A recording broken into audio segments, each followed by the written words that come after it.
Her lamb arrived in the mail that morning. 3 racks of thick-cut lamb shanks from a small farm in Oregon. Over the course of the next 2 hours, they would undergo a transformation. Each cut was carefully browned, seamed side down in hot Dutch ovens, along with whole heads of garlic and handfuls of herbs. As Chef Beaumont walked past, he glanced at the braising liquid. He paused, inhaling, unsure if it was the scent of lamb or something deeper, more layered. He kept walking. The clock ticked on the wall. Service was now well behind, but Rosie didn't rush. With each rotation of the lamb, she lifted the lid slightly, inhaled, adjusted the heat. Her brow furrowed in concentration, a strand of hair escaping her bun. Unnoticed, a bead of sweat rolled down her temple. The aroma intensified, rich, savory, undeniable. The junior chefs gathered closer. Some stared openly. Others pretended to polish knives, but their gazes kept flicking toward Station 5. Landon sauntered past. "Smells good, doesn't it?" he sneered. "Like home." But his nostrils flared. Clearly, even he couldn't deny the scent. Rosie ignored him, focusing on the braised lamb. The kitchen hummed, a flurry of activity. Plates were sent out. Orders were shouted. But as Rosie ladled the rich braising liquid over crusty noodles, it fell silent. All eyes were on her. She arranged shaved fennel, crispy garlic cloves, a drizzle of honey. No tweezers, no syringes, just steady hands. She plated the dish, placed it on a preheated plate. A hush fell over the kitchen. No one dared breathe. Then Chef Beaumont spoke. His voice echoed oddly in the sudden quiet. "Send that to table 12. It's our most important reservation tonight. They're industry VIPs." Everyone gasped. The best table, the most important guests, and Rosie's dish. It was unheard of. And yet, Chef Beaumont trusted no one else with it. Maybe it was curiosity, maybe a desperate hope for a miracle. Whatever it was, he sent the dish out with the waitress, who shook her head in disbelief. Moments later, a hushed conversation drifted from the dining room. Industry VIPs. The next course was slated to be Chef Beaumont's signature trout, served on warm pebbles. He held court over the station, directing traffic around his masterpiece. Time ticked by. Now, he hadn't slept in days. The pressure was immense. The VIPs were early. The entire future of Wellington's rested on his shoulders. Suddenly, a familiar presence materialized beside him. "You need help," she said, her voice so quiet it almost vanished in the clatter. Chef Beaumont whirled around, startled. "What?" Rosie gestured toward the counter with a tilt of her head. "Let me finish plating. You get the pebbles ready." He blinked. "What?" she pressed, meeting his gaze. "Trust me," she whispered. "Please." Her eyes held his, and for a split second, Chef Beaumont saw not a cleaning lady, but a young chef. He saw confidence, skill, and a quiet strength. In that moment, he nodded. Whether it was desperation or instinct, he trusted her.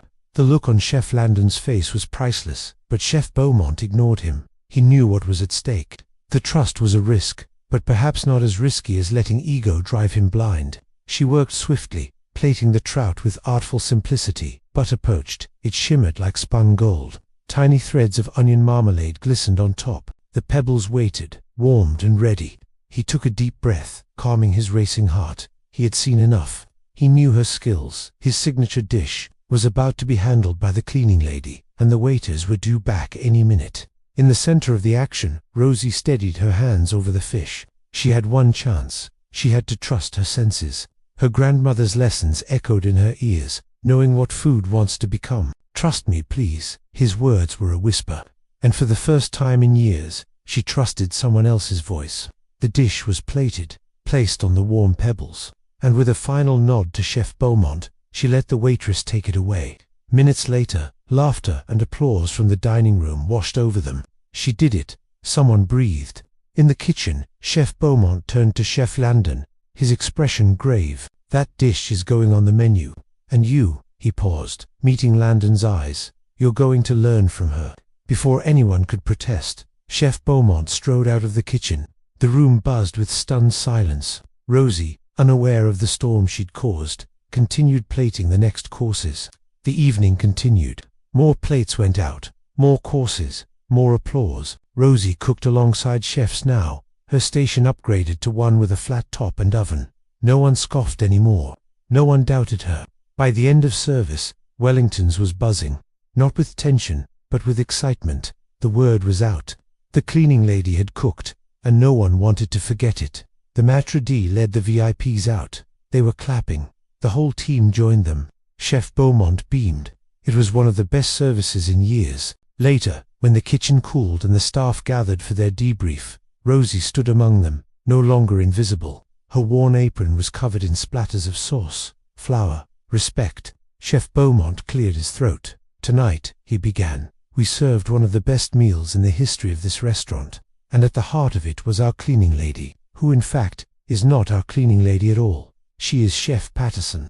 He looked at the stunned faces around him. "We will not be serving a set menu anymore. We will have specials. Chef Patterson will bring us new specials every week. She has agreed to join us full-time." Cheers erupted. They surrounded her, asking questions, congratulations. Rosie, the shyest of them all, just smiled faintly. Chef Beaumont squeezed her shoulder. "Welcome to the team, Chef Patterson." In the ensuing weeks, Wellington's became a sensation. Food critics raved, reservations booked months in advance, and Rosie thrived. The specials board changed weekly. Her dishes were celebrated.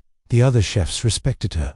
Chef Beaumont supported her. Landon eventually begrudgingly apologized, and none of them had any idea that Chef Patterson was the same as Rosie the cleaning lady. It was her secret, a smile playing on her lips. She thrived in the kitchen, no longer afraid of making mistakes. She experimented, adding touches that surprised even her.